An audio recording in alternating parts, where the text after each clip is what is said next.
Il faut que tu prophétises encore sur un grand nombre de peuples et de nations et de langues et de rois.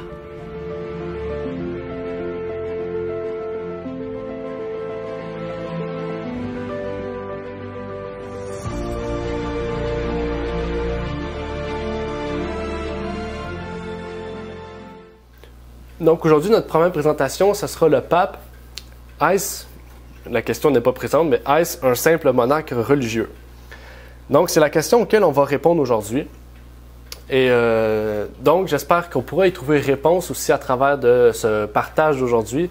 Donc un co-partage, donc je ne pourrais pas clarifier tous les points qui existent, mais clarifier certains points auxquels au moins on pourrait trouver une réponse concluante. En fait, il faut savoir que, avant même que la papauté, que l'Église catholique ou le pape existe, il y avait déjà des religions qui existaient. En fait, la religion a toujours été présente depuis que la Terre fut donc créée. En fait, qu'on passe par les religions païennes, qu'on passe par le judaïsme, donc les religions monothéistes, les plus grandes religions monothéistes hébraïques, qu'on passe par Babylone, qu'on passe par la Grèce, qu'on passe par différents autres endroits dans le monde. En fait, la religion a toujours été un point crucial, important dans toutes les sociétés ou toutes les plus grandes sociétés du monde. Une question qu'on pourrait se poser, c'est pourquoi la religion aujourd'hui est-elle encore présente? Quelle importance aujourd'hui, au 21e siècle, a la religion comme importance sur notre planète? La religion a toujours été un débat. Parce qu'en fait, même si la religion a été majoritaire tout au cours de la vie humaine, certaines personnes ont toujours voulu ne pas se ranger du côté de la religion. Et plus particulièrement, depuis le 3e siècle, le catholicisme est présent sous une forme différente et surtout plus qu'une simple religion. Le catholicisme a toujours été présent dans la sphère politique, la sphère sociale, la sphère économique, la sphère d'éducation et différentes autres sphères. Donc, il nous faudra parler de cette Église, parce que cette Église, c'est l'Église qu'on connaît tous, plus particulièrement au Québec, et on pourrait dire plus largement au Canada aussi. C'est une Église auquel aussi elle a pris place dans plusieurs autres choses, dans plusieurs créations de systèmes. Par exemple, le système de cégep qu'on connaît au Québec, c'est l'Église catholique qui a mis en place ce système collégial, qu'on peut appeler le système de cégep. Le métro, on pourrait dire, c'est le système catholique qui a mis en place le métro. Okay? En fait, le système de l'éducation, même le système, on voit, ferroviaire, tous ces systèmes-là ont tous reçu la bénédiction des prêtres et des archevêques de l'Église catholique au Québec. Donc, on voit qu'elle avait une importance même au sein de la communauté en général.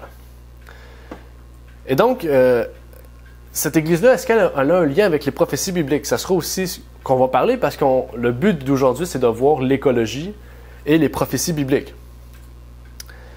Et dans notre monde qu'on connaît aujourd'hui, on dénombre aussi, par exemple, 1,360 milliards de membres catholiques, comparativement à 806 millions de protestants, et on dénombre aussi 2 milliards de personnes musulmanes, donc qui viennent de la religion de l'islam, qui forment donc les 3 plus grands mouvements religieux du monde auxquels on connaît aujourd'hui. Okay? Même l'athéisme est considéré comme un mouvement religieux, un mouvement de pensée. Okay? Et le premier texte auquel on pourrait lire, c'est Matthieu 24, verset 15, qui nous dit « Quand donc vous verrez dans le lieu saint l'abomination de la désolation dont le prophète Daniel a parlé, que celui qui le lit y fasse attention. » Avant de débuter, j'aimerais pouvoir prier avec vous et par la suite, on pourra entamer ce sujet. Notre Père est aux cieux, j'aimerais te remercier de nous permettre d'être réunis aujourd'hui, Seigneur, que tu puisses faire en sorte que ce blocage, Seigneur, qui s'est fait sur la chaîne de l'Église puisse se débloquer, Seigneur. Si c'est ta volonté qu'il reste comme ça, alors fais qu'il reste comme ça, mais permets aussi aux gens qui ont reçu les invitations, Seigneur, à Ravena ce matin, ont pris le temps de propager, on pourrait dire, ou de disperser, de distribuer, sans trac, Seigneur, avec les informations, dont une, Seigneur, qui, sans qu'on le veuille, sans que ce soit notre ressort, a fait en sorte que ce soit une fausse information, entre guillemets. Donc, permets, Seigneur, que ces gens puissent se retrouver, qu'ils puissent être présents sur le Zoom, Seigneur, et que tu puisses permettre, Seigneur, que ceux et celles qui ont reçu l'invitation puissent venir, Seigneur, et que ça ne puisse pas entraver ton œuvre, Seigneur, à cause d'une erreur de la technologie, Seigneur. Donc, je te prie pour ces choses et te demande aussi de permettre que tout puisse bien aller. C'est ma prière au nom de ton Fils, Jésus-Christ.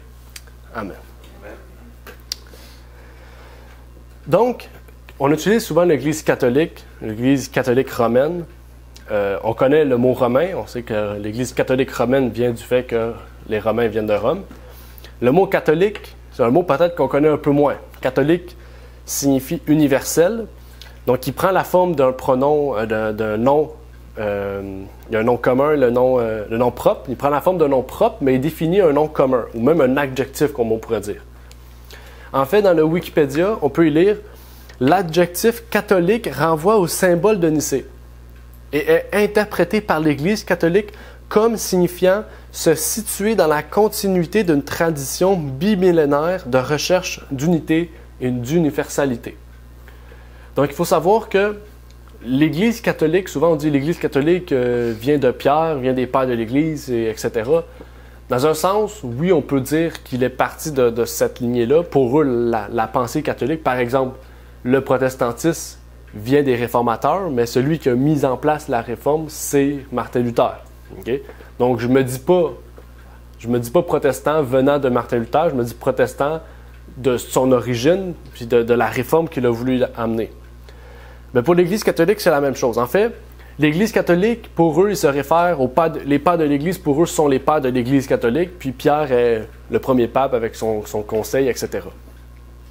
Mais l'adjectif catholique, quand on prend le mot catholique à son sens strict, d'où vient le mot catholique utilisé dans le monde chrétien, le mot catholique renvoie au symbole de Nicée. Donc, on aura à voir, c'est quoi le symbole de Nicée? C'est qui ou c'est quoi Nicée? Mais le mot catholique renvoie aussi à une recherche d'unité et d'universalité. Donc, pour ceux qui connaissent bien l'Église catholique, vous comprenez en fait que cette recherche d'unité et d'universalité se fait pas par la liberté, mais se fait par la force et la dualité. Okay? Pour eux, c'est ça, la force, la guerre.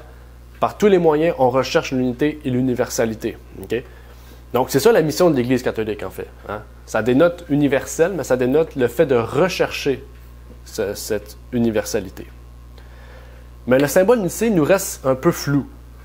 Qu'est-ce que ça veut symboliser? Peut-être certains connaissent le concile de Nicée, qui est le premier concile œcuménique qu'on appelle dans le monde chrétien. Mais le symbole, pourquoi un symbole? Ça veut dire que dans ce concile-là, il y avait quelque chose qui représentait quelque chose d'important, en fait. OK, je ne l'ai pas mis. Mais en fait, on va attendre. En fait, ce symbole Nicée est le symbole qui est supposé représenter le moyen par lequel le catholicisme recherche l'unité dans le christianisme. Okay? Par exemple, okay? Souvent, le symbole de paix, on va faire le symbole de peace. Hein? Souvent, le peace, le symbole comme ça symbolise la paix. C'est un peu la même chose. Pour l'Église catholique, ils ont un symbole qui représente l'unité qu'ils recherchent dans le christianisme. Catholique, par exemple, orthodoxe, protestant, en fait, on pourrait dire même les sectes mis à part, par exemple les témoins de Jéhovah, les mormons, unis pour convertir le monde. Ce symbole est encore cru aujourd'hui. Hein? Et toute organisation qui adhère est appelée dans un sens strict catholique, okay? Qu'on le veuille ou qu'on ne le veuille pas. En fait, le catholicisme est une dénomination protestante, mais leur objectif et leur croyance est appelée la norme chrétienne aujourd'hui. Et depuis peu, avec l'idée progressiste et libérale qu'on peut nommer aussi le mouvement woke. Le mouvement woke, c'est un mouvement de réveil qu'on appelle, du monde. En fait, le catholicisme est devenu une religion ouverte à tous et à chacun. Aujourd'hui, le catholicisme, c'est une religion qui a une recherche d'unité, mais plus seulement dans le monde chrétien, mais dans le monde en général, en fait. Hein? On le voit beaucoup, le pape, il va beaucoup voir les personnes. Hein? Le pape travaille avec toutes les grandes religions du monde, tous les grands gouvernements du monde, tout type de personnes, peu importe ce que vous croyez, il veut travailler avec vous puis rechercher l'unité. Donc maintenant, l'adjectif catholique prend un sens différent en fait. Il ne prend plus le sens d'une recherche d'unité dans le christianisme, mais une recherche d'unité dans le monde en fait, en général. Mais c'est quoi ce symbole-là pour qu'on puisse tous y adhérer? En fait, pour comprendre ce symbole-là, il faut retourner au premier concile œcuménique de Nicée, en 321, et qui a été donc complété au deuxième concile, qu'on appelle le concile de Constantinople. Puis le concile de Constantinople a mis en place ce symbole. Okay? Le concile de Nicée a mis les fondements, et le concile de Constantinople a complété les fondements, en fait, qui étaient peut-être mal compris ou le temps n'a pas pu permettre de l'accomplir à ce premier concile. Donc, sur Wikipédia, on nous parle de ce concile de Nicée. Voyez ce qu'on nous lit à propos de ce concile de Nicée.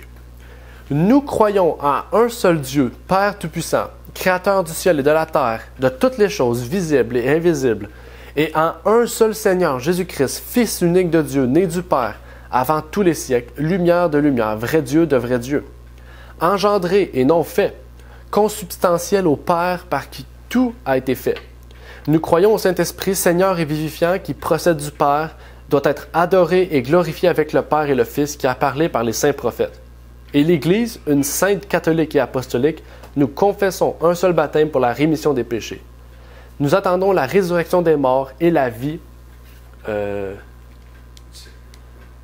Ok, j'ai mis ça à l'inverse. Et la vie du siècle à venir, ainsi soit-il. Mais, en fait, le catholicisme, okay, le symbole qui représente le catholicisme est la Sainte Trinité. Okay? En fait, ce qu'il faut comprendre, c'est que leur définition, la définition du catholicisme de Dieu les amène à rechercher l'unité, peu importe ce que vous croyez. C'est ça, en fait. Okay? Et leur Dieu leur permet, en tant qu'Église, d'exécuter par tous les moyens de rechercher cette unité. Que ce soit par la force, que ce soit par le meurtre, que ce soit par l'assassinat, que ce soit par la violence, que ce soit par la peur, que ce soit par des livres, que ce soit par du divertissement, le théâtre, par exemple, à l'époque, etc., etc. En fait, tous les moyens sont permis pour apporter cette unité. Okay? Donc, peut-être vous voyez vers où qu'on s'en va. En fait, le catholicisme, dans cette recherche de l'unité, nous amène à voir qu'elle n'est pas loin, en fait, du but de ce que les gouvernements recherchent, à savoir un nouvel ordre mondial. Est-ce que ça ne vous amène pas à penser à la même idée? En fait, voici ce que le pape a dit dans son encyclique sur la fraternité et l'amitié sociale, okay? Qu'on appelle le Fratelli Tutti, okay? C'est sa troisième encyclique.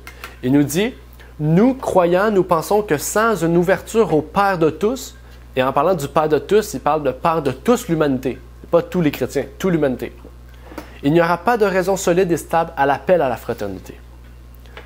Le Père de tous, le Père de l'humanité ou le Père de la Trinité, en fait, qui est Dieu, qui est le Fils puis qui est le Saint-Esprit à la fois, sont des termes décrits dans son encyclique pour la Trinité, en fait, qui, par l'amour, permet que le cœur de l'homme fasse tout ce qu'il désire, en fait, tant que nous sommes dans le bien commun. Okay? En fait, le Père de tous restera le Père de tous tant et aussi longtemps qu'on est pour le bien commun. C'est-à-dire que chacun peut faire ce qu'il veut. C'est ça notre liberté. Chacun peut faire ce qu'il veut. Mais chacun fait ce qu'il veut tant que ça ne va pas à l'encontre de ce que nous, on veut. Si ça va à l'encontre de ce que nous, on veut, en fait, c'est pas votre Père. Puis aussi, en fait, vous n'êtes pas pour le bien commun. Mais le symbole de Nicée, si on revient à l'origine de ce symbole-là, ou à cette croyance de la Trinité, puisque ce symbole de Nicée est la Trinité, par quel moyen il a été imposé? Par quel moyen, en fait, ce symbole de Nicée devait être reconnu par tous? Okay? Est-ce que c'est un choix ou une obligation? Dans le livre de Howard C. Key, dans son livre Christianity, a Social and Cultural History, donc le christianisme, une histoire culturelle et sociale, il nous dit « Constantin, a convoqué et présidé le concile. Il a proposé une formulation doctrinale que le concile s'est senti obligé d'accepter.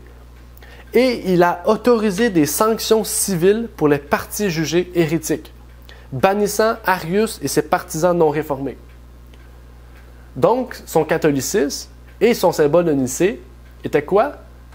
Étaient obligés d'être acceptés Il a même autorisé par la religion de sanctionner. Okay? Donc, il a autorisé que l'Église sanctionne par l'autorité civile des gens jugés hérétiques, donc jugés contre ce symbole de Nicée et contre la recherche de cette unité que le catholicisme a mise en place par ce symbole, en fait.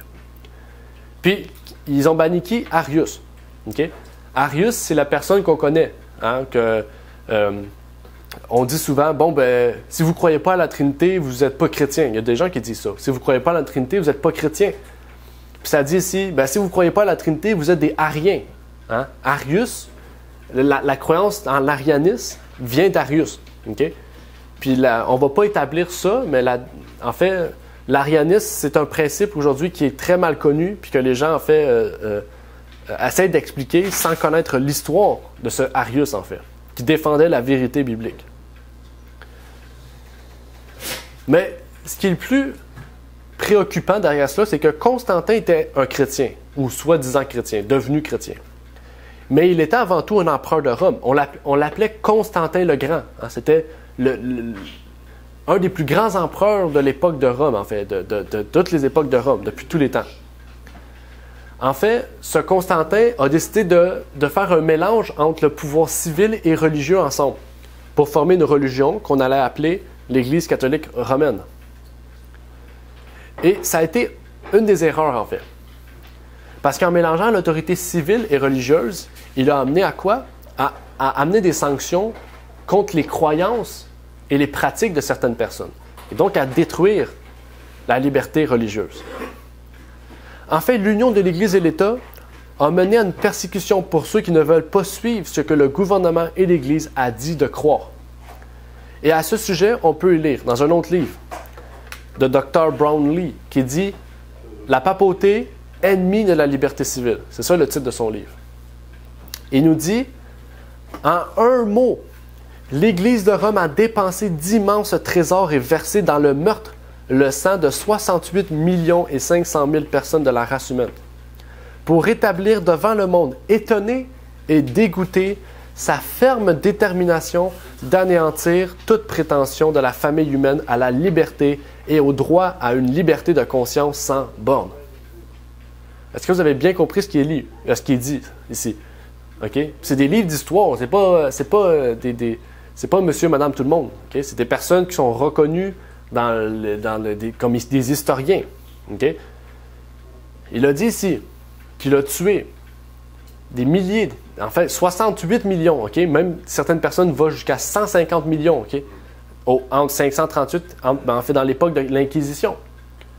Et ça a été écrit, ça a été dit, en fait ils ont tué ces personnes-là, pourquoi? Parce que, en tant que catholique, le symbole de Nicée, leur croyance à la Trinité, les poussait à rechercher l'unité dans le bien commun.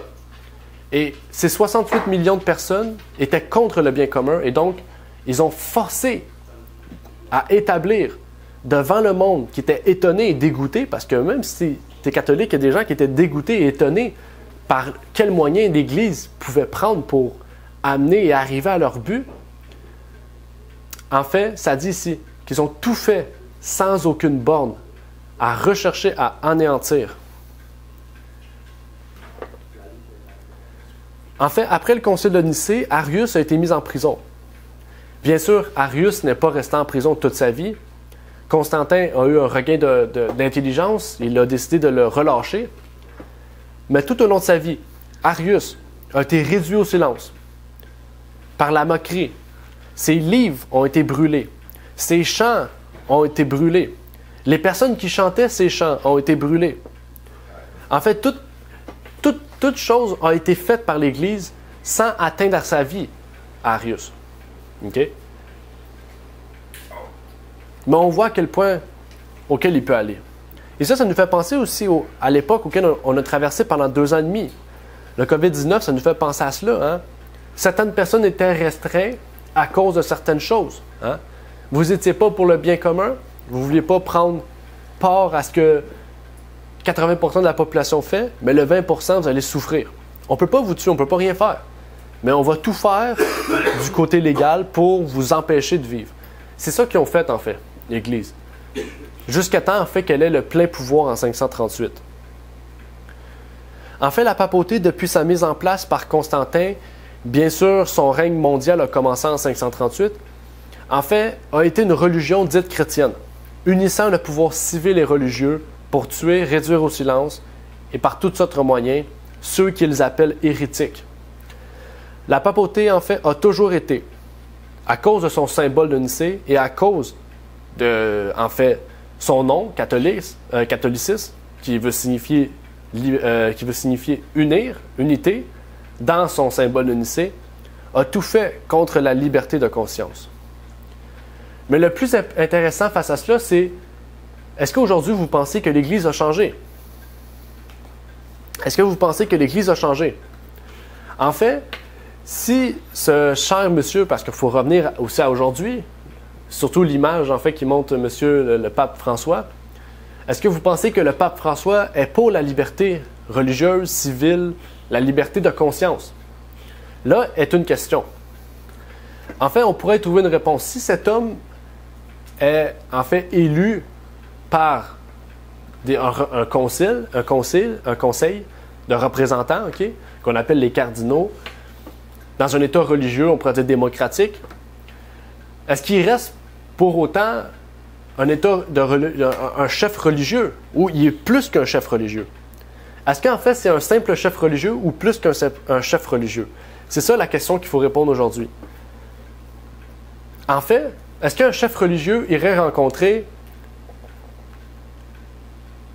il y a une petite affaire qui est apparue, mais le titre dit que le pape François a rencontré le président d'Apple.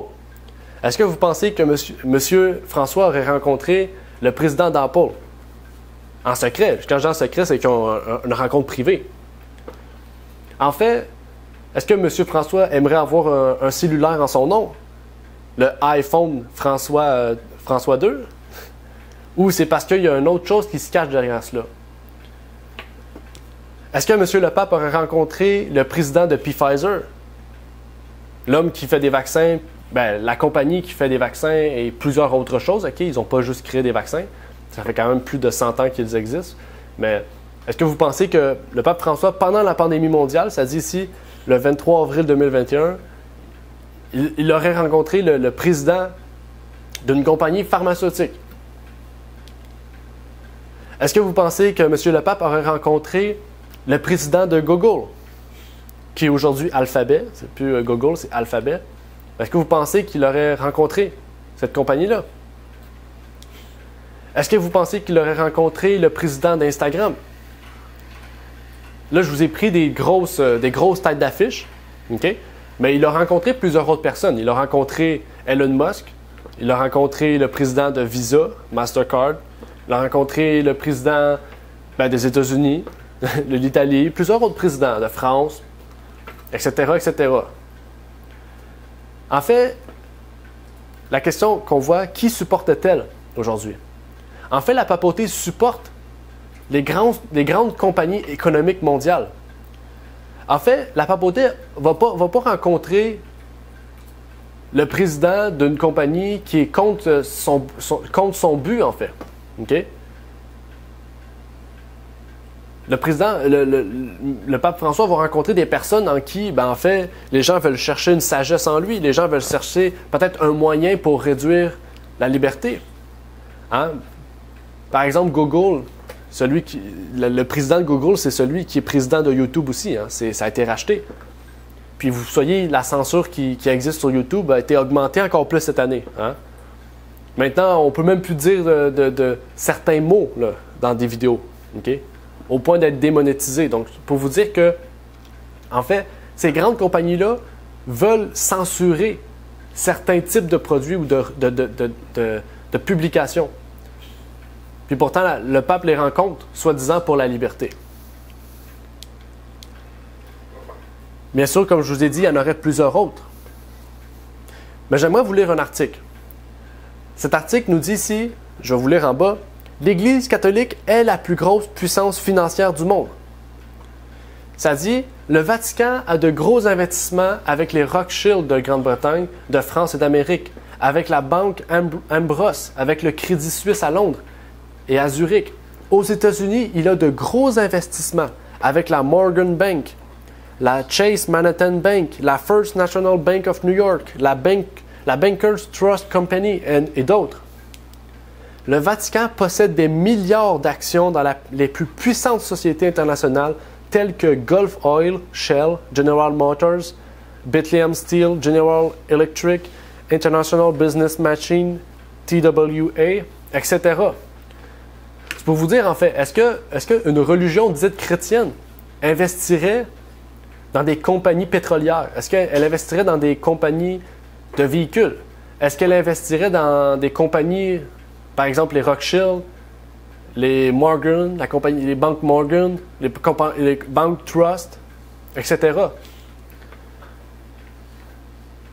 Enfin, le but d'une religion, c'est de rester dans son but, en fait. Le but, par exemple, une banque va rester dans un but banquier.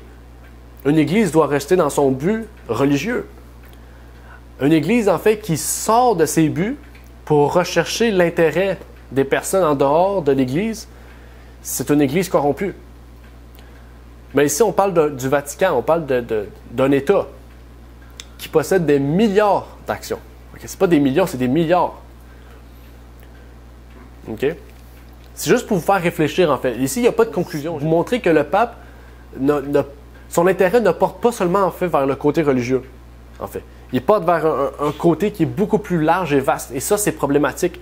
Ça montre, en fait, que l'Église catholique veut s'unir avec d'autres branches, en fait, puis se mêler dans ces systèmes-là, puis mettre ses pensées dans ces systèmes-là.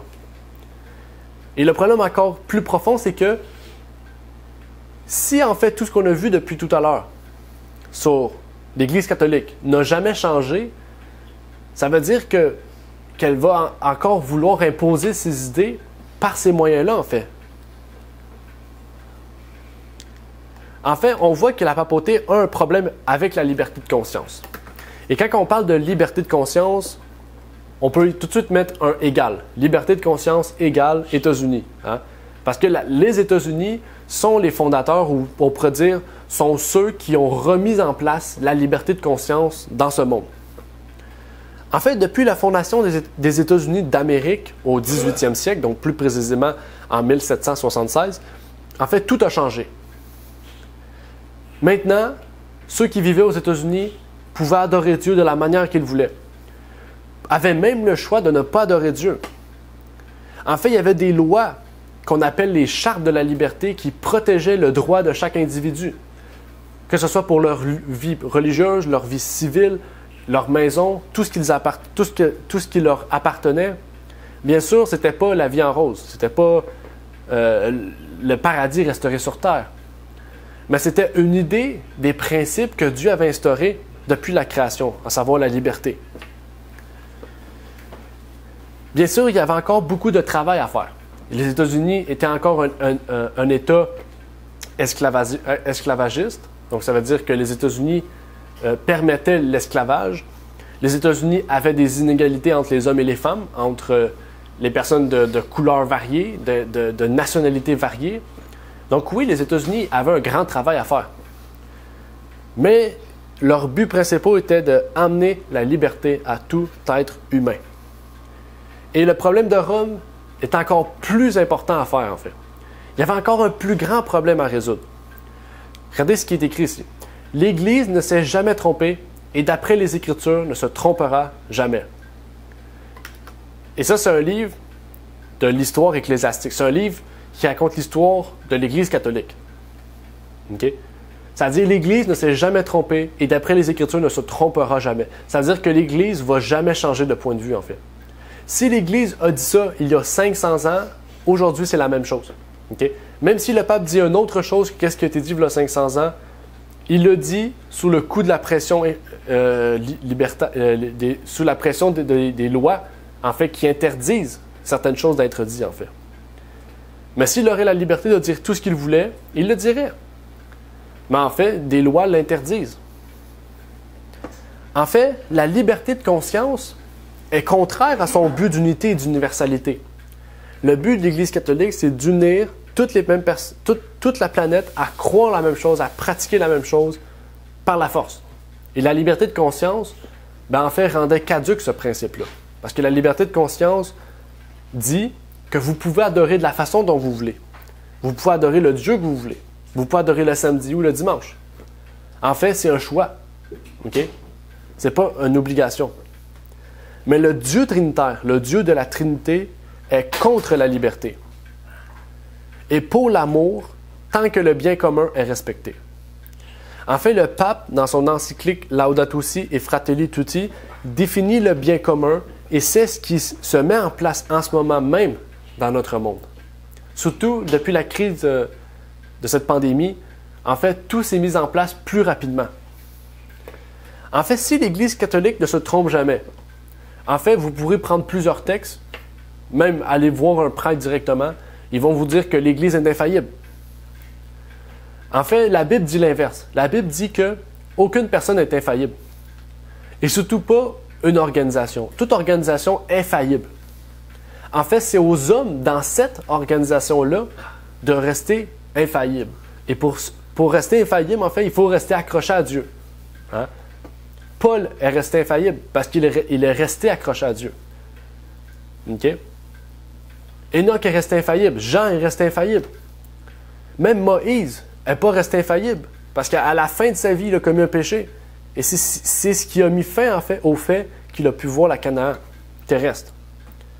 Donc, je peux vous dire, en fait, que personne n'est infaillible.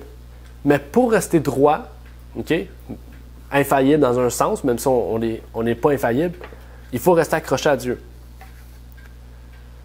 Mais en fait, la question qu'on voit ici, c'est que si les gens disent que l'Église est amour et que l'Église est pour l'écologie, l'Église est pour la plantation des arbres, l'Église est pour la fin de l'utilisation des voitures pétrolières, alors ça veut dire que c'est bon, c'est positif, c'est une bonne Église. Elle a les mêmes buts communs. Mais en fait, l'Église utilise ces choses pour cacher son véritable dessein. Voici ce qui est écrit dans le livre de Josiah Strong. Il nous dit, le ton, ça dit, écoutez bien, le ton pacifique de Rome aux États-Unis n'implique pas un changement de cœur. Elle est tolérante là où elle est impuissante. L'Église se fait petit parce qu'elle n'est pas puissante. Elle est impuissante. Ça dit, même l'évêque O'Connor dit, la liberté religieuse est simplement supportée jusqu'à ce que le contraire puisse être mis en œuvre sans danger pour le monde catholique. L'archevêque de Saint-Louis a dit un jour, l'hérésie et l'incroyance sont des crimes. Ça dit quoi, hein? L'hérésie et l'incroyance. Rappelez-vous, catholique, symbole de Nicée. Donc, si on ne croit pas à la Trinité, on est un hérétique. Et un hérétique, c'est quoi? Un criminel. Donc, c'est pour vous dire, en fait, que le revers de l'Église catholique, c'est, en fait, un criminel qui croit à la Trinité est plus sauvé ou est une meilleure personne qu'une personne qui n'est pas un criminel, mais qui croit le contraire à ce que l'Église dit. Continuons.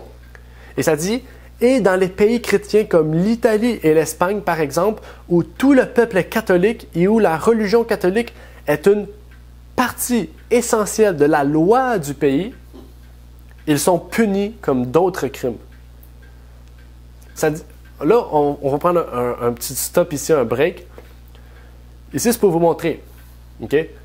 L'Église de Rome est en ce moment pacifique parce qu'elle est impuissante.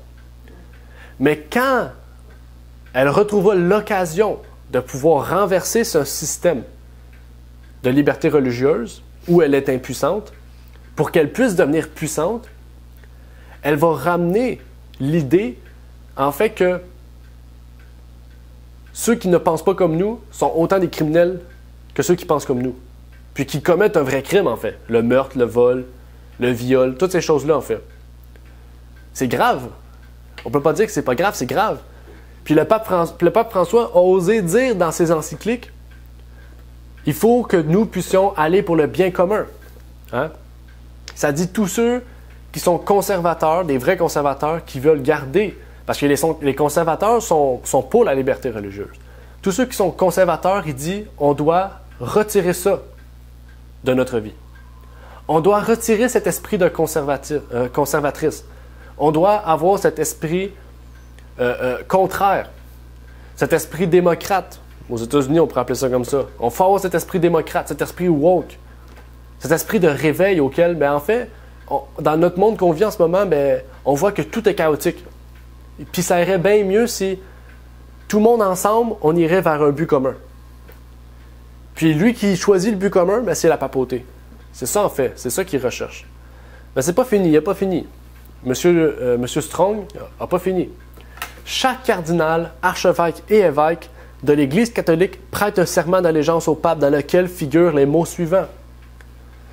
Les hérétiques, les schismatiques et les rebelles à notre Seigneur, le pape, ou à ses successeurs susmentionnés, je les persécuterai et les combattrai de toutes mes forces.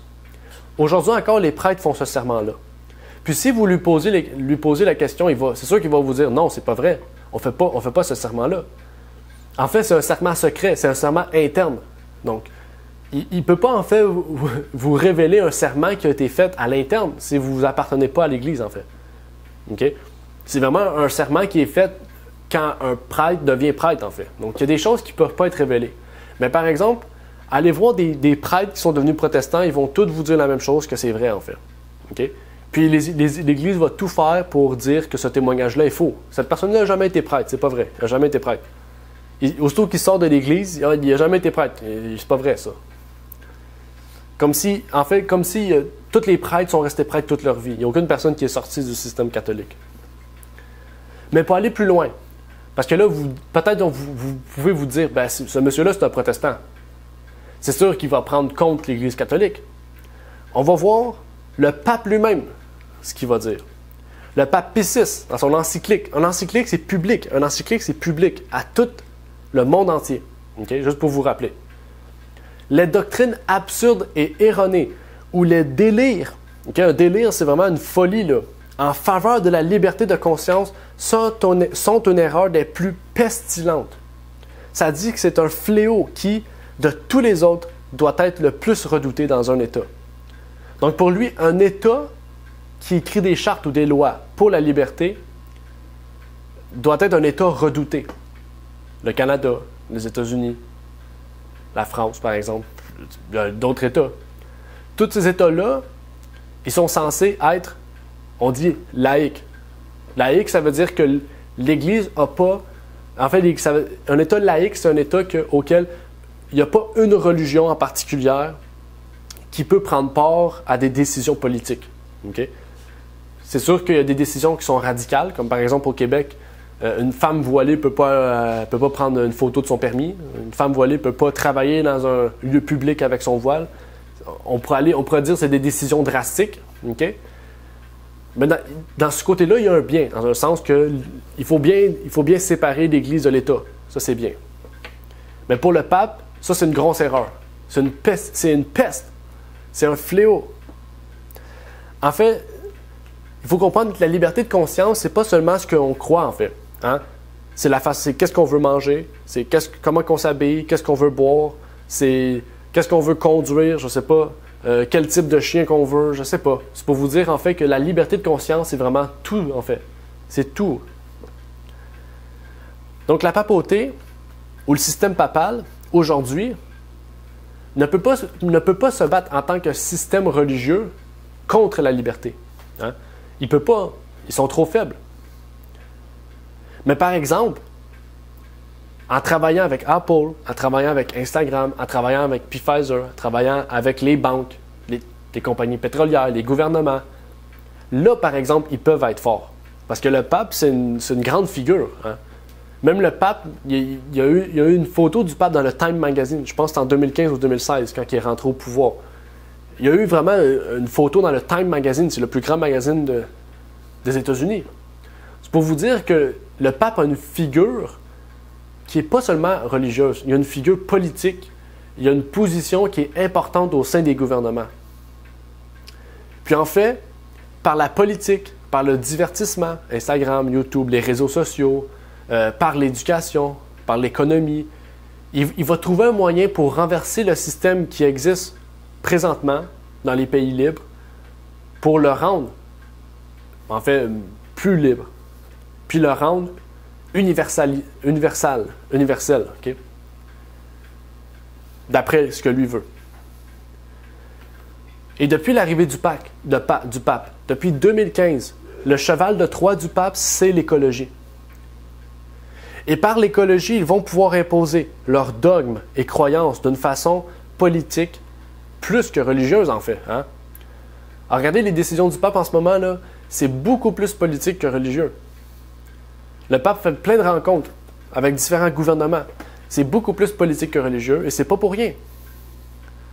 Parce que la source de toutes leurs dogmes et de toutes leurs doctrines et de tout ce qu'ils croient, okay, même en fait, le fait de croire contre la liberté, okay, la source du fait de croire contre la liberté de conscience vient de ce que eux-mêmes les définissent en fait.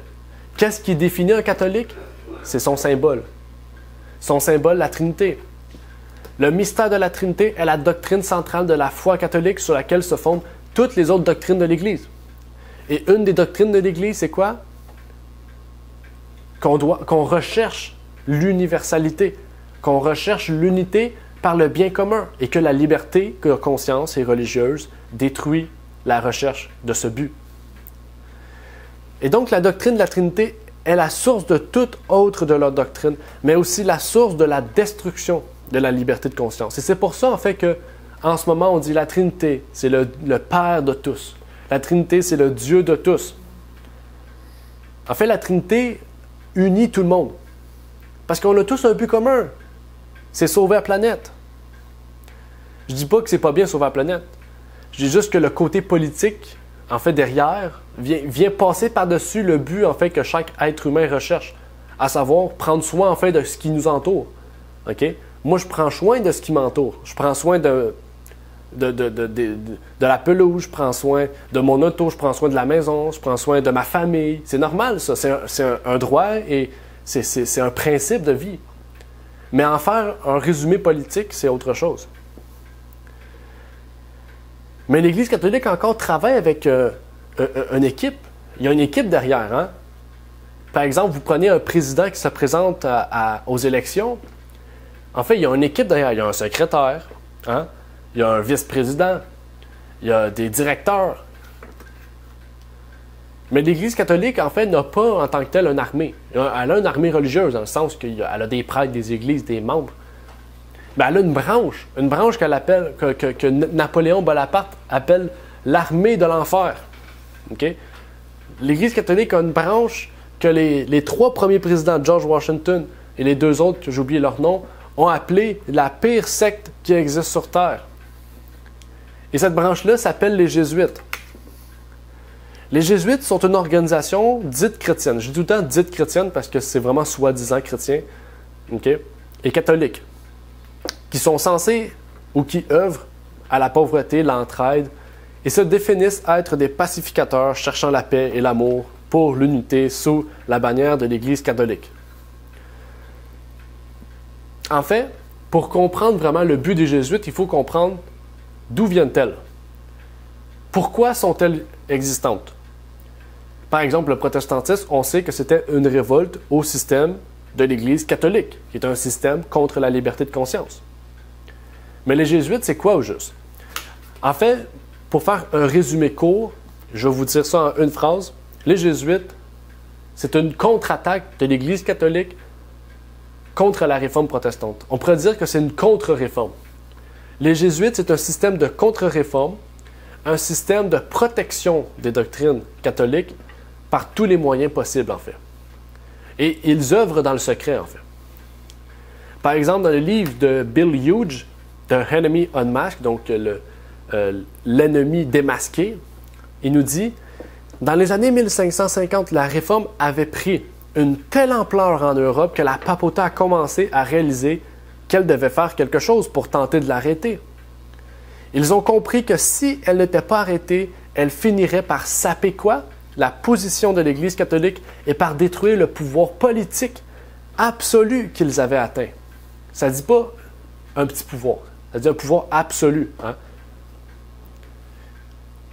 Afin d'accomplir la destruction de la Réforme, une nouvelle organisation secrète a été formée au sein du Vatican, les Jésuites. Le but des Jésuites est de faire une contre-réforme du protestantisme pour ramener la position, mais aussi le pouvoir politique de l'Église au sein de la société. Donc, si les Jésuites sont encore présents, c'est pour toujours le même but, en fait. Une organisation ne change pas de but tant que son but n'est pas accompli. En fait, qu'est-ce que défendaient les protestants? Qu'est-ce qu'il y avait chez les protestants qui pouvait saper la position et le pouvoir politique de l'Église? Et qui devait donc être craint. Il faut comprendre en fait que si l'Église craint les protestants, c'est qu'il y a une force chez les protestants qui doit être conservée encore aujourd'hui pour que l'Église ne prenne pas le dessus. Quand je dis l'Église, c'est l'Église de Rome. L'un des principaux objectifs des Jésuites était de détruire toute trace de protestantisme, mais surtout de ses principes. La liberté religieuse, le républicanisme. Le républicanisme, c'est la recherche d'un État libre de conscience, en fait. Okay? Le gouvernement représentatif, il représente la démocratie, il représente le peuple. Et une économie construite autour d'une classe moyenne forte. Par hasard, est-ce que vous remarquez aujourd'hui qu'on essaie de détruire la classe économique forte? C'est la classe moyenne. Hein? Il y a l'inflation, les gens sont de plus en plus pauvres, les riches sont de plus en plus riches, comme par hasard. C'est le but des Jésuites. Mais pourtant, vous allez me dire, OK, mais c'est pas les Jésuites qui œuvrent, c'est les gouvernements. Oui, bien, les Jésuites œuvrent en secret pour quoi? Pour détruire les principes du protestantisme. Okay? Puis un des principes du protestantisme, c'est que la classe moyenne doit être forte, en fait. Okay? Oui, il y a des riches, il y a des pauvres, mais il y a une classe moyenne qui permet aux deux de rester en vie, en fait. En ce moment, c'est plus ça qui arrive. Là. Ils vont avoir une classe très pauvre qui ne sera pas capable de vivre, puis une classe très riche qui va être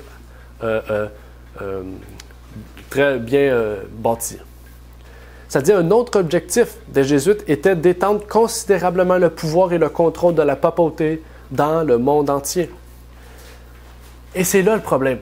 C'est que toutes ces libertés, tous ces principes, en fait, qui régissent le mouvement protestant, est régi par les États-Unis d'Amérique. En fait, les États-Unis d'Amérique est la seule, pas la seule, en fait, est le seul pays qui a amené tous ces principes-là du christianisme sans en faire un produit de la religion. C'est pour vous dire en fait que la Constitution américaine n'est pas basée sur ce que croient les protestants. Elle est basée sur des principes qui découlent des protestants, mais ce n'est pas basé sur le protestantisme. C'est pour vous dire en fait que les États-Unis, c'est une religion d'État laïque, en fait. C'est pas une religion. OK? Le protestantisme, les États-Unis ne sont pas basés sur les principes religieux, ne sont pas basés sur la religion. Okay? En fait, les États-Unis sont basés sur les principes qui sont semblables au protestantisme. Et en fait, ce sont des bons principes. Regardez tous les États-Unis. Les États-Unis, vous regardez ce qui est affiché à l'écran, tous les principes qui sont présents, c'est des principes qui sont aux États-Unis, mais qui sont en voie de disparition et qui vont ramener la puissance de la papauté très bientôt. Elle dit encore, dans le livre de Charles Schinicky, 50 ans dans l'Église de Rome, que je vous prie de pouvoir vous procurer un livre qui existe en français. La Constitution des États-Unis est fondée sur le principe selon lequel le peuple est la source première de tout pouvoir civil. Ça dit quoi? La Constitution des États-Unis est fondée sur le principe selon lequel le peuple est la source première de tout pouvoir civil. C'est un gouvernement du peuple, par le peuple et pour le peuple. Mais des centaines de fois, l'Église de Rome a proclamé que ce principe est impie et hérétique. Elle affirme que tout gouvernement doit reposer sur le fondement de la foi catholique avec le pape comme source et interprète légitime et infaillible de la loi. En fait, à ce moment-ci, nous pourrions parler de centaines d'histoires sur les actions catholiques pour mettre en place leur monarchie aux États-Unis ou dans le reste du monde aussi. Le temps nous manquerait en fait pour décrire toute la vérité sur le sujet. Mais nous pouvons répondre que la papauté n'est pas un simple monarque religieux au fil des faits qu'on vient de voir aujourd'hui. En fait, il est plus qu'un monarque religieux. Il est un monarque politique. Et avec les jésuites comme arme de pointe. En fait, peut-être que vous n'avez pas porté attention à cela, mais est-ce que vous savez en ce moment qui est au pouvoir aux États-Unis? Bien sûr, c'est Joe Biden, okay, le président actuel. Mais Joe Biden est un catholique et plus précisément un jésuite. Okay? Et il est un jésuite pas seulement, par exemple, depuis qu'il est né. Non, c'est un jésuite de quatrième génération. Ça veut dire que depuis 1800, peut-être même avant, sa famille était jésuite. Okay? Et quand je dis jésuite, c'est que sa famille, on connaît son catholique pratiquant, mais qui sont vraiment très proches de l'œuvre des jésuites. Okay? Et la Bible, en fait, avait prédit tous ces changements qu'on remarque aujourd'hui. En fait, tout ce qu'on a vu aujourd'hui, c'est pour vous amener à ce que la Bible dit dans les prophéties. Parce que la papauté a une place précise dans les prophéties et ce n'est pas pour rien. Okay? En fait, ceux et celles qui ne croient pas à la Bible, qui peut-être nous écoutent aujourd'hui sur YouTube ou sur Zoom, vous pourrez vous dire qu'en fait, c'est du pur hasard. Peut-être que c'est un pur lien de cause à effet. Mais en fait, que vous vouliez ou non, il faut savoir que tout ce qu'on a lu aujourd'hui sont des faits historiques prouvés. En fait, l'histoire ne peut être effacée. L'histoire ne peut être répétée. En fait, l'histoire peut être répétée, mais l'histoire ne peut être effacée, ne peut être changée. Et ce qui a été fait est fait, en fait. Et que même si vous ne voulez pas l'associer à la Bible, bien, il faut prendre les faits à ce que les faits sont, en fait. Aujourd'hui, le plan qui se fait, c'est un plan machiavélique. Et Matthieu 24, verset 15 nous rappelait ce fait-là, en nous disant « Quand donc vous verrez dans le lieu saint l'abomination de la désolation dont le prophète Daniel a parlé, que celui qui le lit y fasse attention. » En fait, Jésus ici dans Matthieu 24 parle d'une prophétie. Une prophétie qui est citée dans le livre de Daniel, qui nous parle de l'abomination de la désolation dans un lieu saint. Mais qui est ce personnage ou qui est cette chose, ou quelle est cette chose plutôt? En fait, retournons dans Daniel pour comprendre. Daniel nous dit dans Daniel 9, verset 24, « Il confirmera l'alliance avec plusieurs pendant 1 semaine, et à la moitié de la semaine, il fera cesser le sacrifice et l'oblation, et sur l'aile des abominations viendra le désolateur, jusqu'à ce que la ruine qui a été déterminée fonde sur le désolé. » En fait, le chapitre 9 de Daniel nous parle d'une prophétie qu'on appelle la prophétie des 70 semaines, parce que c'est une prophétie qui va durer 70 semaines. Et en fait, cette prophétie des 70 semaines est un procédé biblique qu'on appelle un jour pour un an. Ça, ce type de procédé-là, on va l'étudier dans les prochains jours, en fait. Okay? Aujourd'hui, c'est une introduction. Mais cette prophétie-là nous amène, en fait, exactement à la naissance de Jésus, à la mort de Jésus, et nous amène aussi à la mort d'Étienne, le premier martyr dans le monde chrétien. Et en fait, ça dit ici que sur l'aile des abominations viendra le désolateur. En fait, la mort du Christ fera en sorte qu'à cause des abominations qui auront été rendues, il va venir un homme ou une puissance qui va être le désolateur et qui viendra sur le désolé. Okay? Qui, dans Matthieu 24, verset 15, on appelle le lieu saint. Okay? Donc ici, c'est pour vous amener à comprendre en fait. Okay? En fait, il faut comprendre qu'il y aura une organisation qui commettra des abominations. À cause de ces abominations-là, Jésus doit venir pour mettre fin à ces choses. Et en fait, par sa mort, il y aura une organisation qu'on appelle le désolateur qui viendra sur le désolé, en fait. Parce que c'est ça, en fait. Un désolateur, c'est quelqu'un qui vient sur un désolé. Okay? Un désolé, c'est quelqu'un qui est amené à être fini, en fait. C'est une puissance ou une chose qui est amenée à être mise à terre, en fait. Et ce désolé-là, Matthieu nous dit que c'est le lieu saint, ou un lieu saint plutôt. Mais en fait, Jésus parlait de qui ou de quoi? Jésus a dit à plusieurs reprises, quittez la Judée. Quittez la Judée. Parce que bientôt, l'abomination viendra sur la Judée. Bientôt, le temple va être détruit. En fait, la prophétie de Matthieu 24 est divisée en plusieurs temps. Et une des choses qu'il faut comprendre, c'est que, en fait, en l'an 70, le temple de Jérusalem a été détruit. Okay? Donc, le désolé est Jérusalem. Okay? Le désolé est Jérusalem. On pourrait dire la Judée, on pourrait dire les Juifs. Okay? Donc, à l'an 70, quand Jérusalem a été mise à terre, elle représentait le lieu saint pour les Juifs. Et donc, le désolateur est allé dans ce lieu saint, le mettre à terre, qu'on appelle le désolé. Et qui était ce désolateur? Qui était ce désolateur qui viendrait détruire toutes les abominations qui ont été détruites à Jérusalem? En fait, sur le site web britannica.com, on peut y lire. Le siège de Jérusalem, blocus militaire romain de Jérusalem pendant la première révolte juive. La chute de la ville marque la conclusion effective d'une campagne de 4 années contre l'insurrection juive en Judée.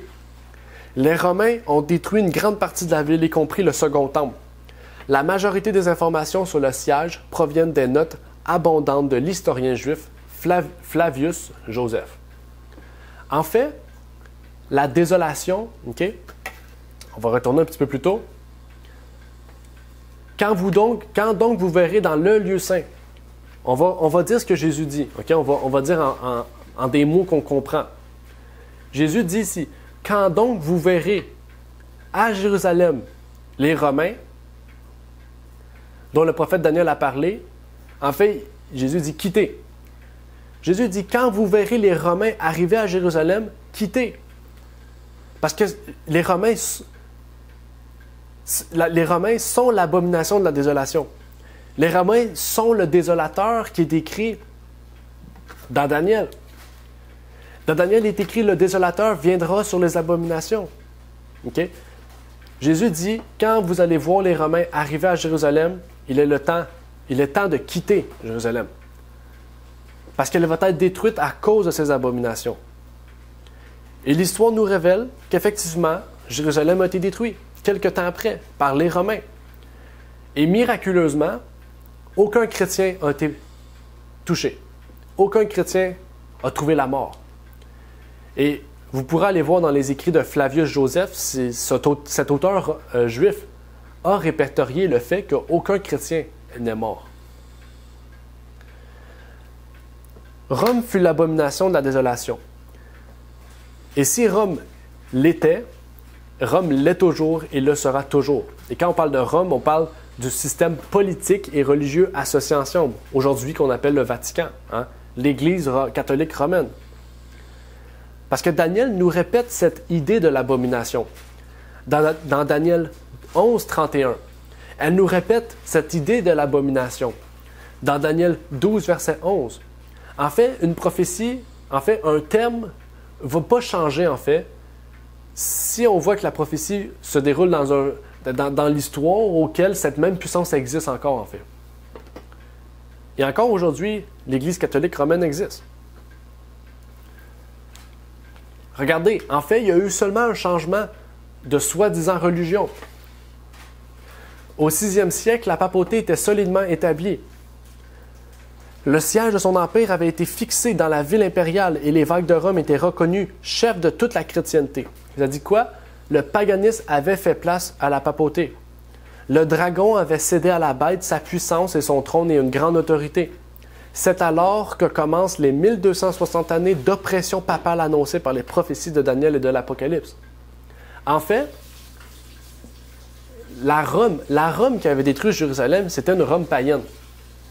Mais en fait, elle a juste continué, en fait. Elle a pris un voile, elle a pris une identité différente tout en gardant son but, en fait.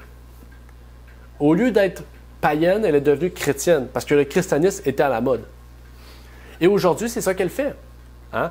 Au lieu d'être chrétienne, ben, elle devient écologique. C'est une Rome écologique. En fait, l'abomination de la désolation a seulement changé de nom, d'image et d'identité. Mais elle a toujours gardé la source de sa puissance politique, sa puissance guerrière et sa puissance doctrinale, spirituelle. Bien sûr, il y aurait beaucoup encore à dire. Okay, le temps me manque pour tout vous dire, parce que l'histoire a quand même un grand vécu au travers de ce système-là. Mais il faut savoir que la papauté a et aura un rôle clé dans la mise en place du nouvel ordre mondial et du plan écologique. En fait, ce sermon aujourd'hui, c'est une introduction au séminaire qui va s'écouler jusqu'à dimanche. C'est on pourrait dire, pour vous faire saliver, en fait, pour vous montrer en fait que les prophéties et que l'écologie sont plus proches que vous le pensez, en fait. Sans même en parler, la Bible a incité, en fait, a incité les chrétiens à comprendre que, en fait, la Bible n'a pas prédit un moyen par lequel elle va appliquer. Elle a démontré que, en fait, il y a un commencement, il y a une fin. Peu importe le moyen auquel elle va arriver, la papauté va arriver à ce moyen-là. Et c'est à nous, en tant que chrétiens, d'identifier par quel moyen la papauté va arriver à son point, du point A au point B. Et en ce moment, c'est ça qu'on va étudier en fin de semaine. Comment elle va arriver à ce point B, qui est en fait le résultat pour retrouver sa puissance mondiale. Pour terminer, j'aimerais pouvoir terminer par un verset d'encouragement. Apocalypse 20, verset 10. « Et le diable, qui les séduisit, fut jeté dans l'étang de feu et de soufre, où sont la bête et le faux prophète, et ils seront tourmentés jour et nuit au siècle des siècles. » Donc on rend gloire à Dieu parce que la bonne nouvelle derrière cela, c'est que en ce moment, les événements vont de bon train pour eux. Pour nous, ça va mal. Mais Dieu a dit que toutes ces personnes-là qui détruisent la terre, qui veulent amener à destruction la terre, okay, par tous les moyens, seront détruits. Et que ceux qui resteront fidèles à Dieu et à Jésus, son seul Fils engendré, vont trouver la vie éternelle. Mais ça dit au siècle des siècles. Donc, on rend gloire à Dieu à cela. Et j'aimerais terminer par une prière avant de laisser place pour la conclusion. Notre Père qui est aux cieux, j'aimerais te remercier, Seigneur, pour ce moment que tu nous permets d'avoir, de pouvoir étudier l'histoire et de lier l'histoire à tes prophéties. Que tu puisses nous révéler, Seigneur, toutes ces choses, Seigneur, qui ont été cachées, qui ont peut-être été voilées par des hommes, par des organisations, Seigneur, et qui, maintenant, par la technologie, nous permet de pouvoir avoir le feu vert, Seigneur, pour tout dire et que nous puissions avoir les connaissances nécessaires pour croire à ta parole. Que tu puisses guider tous ceux et celles qui sont présents, Seigneur, sur Zoom, sur YouTube, ceux et celles qui seront présents demain aussi en tant qu'orateurs, mais en tant que participants, et que tu puisses permettre, Seigneur, que nous puissions grandir dans la connaissance, dans la foi, dans l'expérience, mais surtout dans l'amour, Seigneur, et la recherche de la vérité, et la recherche à être plus près de toi, Seigneur. Car les temps et les événements nous amènent à voir que la fin arrive à grands pas, Seigneur. Et que nous devons, oui, défendre la liberté à tout prix, mais que nous devons nous dire que Jésus doit revenir d'un moyen ou d'un autre, Seigneur. Et que c'est ce qu'on recherche de plus que tout. Puisses-tu nous bénir, et c'est ma prière au nom de ton Fils Jésus-Christ. Amen. Merci d'avoir écouté cette vidéo. Si vous désirez rejoindre l'œuvre au Québec, veuillez nous contacter par email à asjh1889 de Terrebonne à commercial@gmail.com et via Facebook à commercial asjh1889 de Terrebonne. Merci à vous et que Dieu vous bénisse.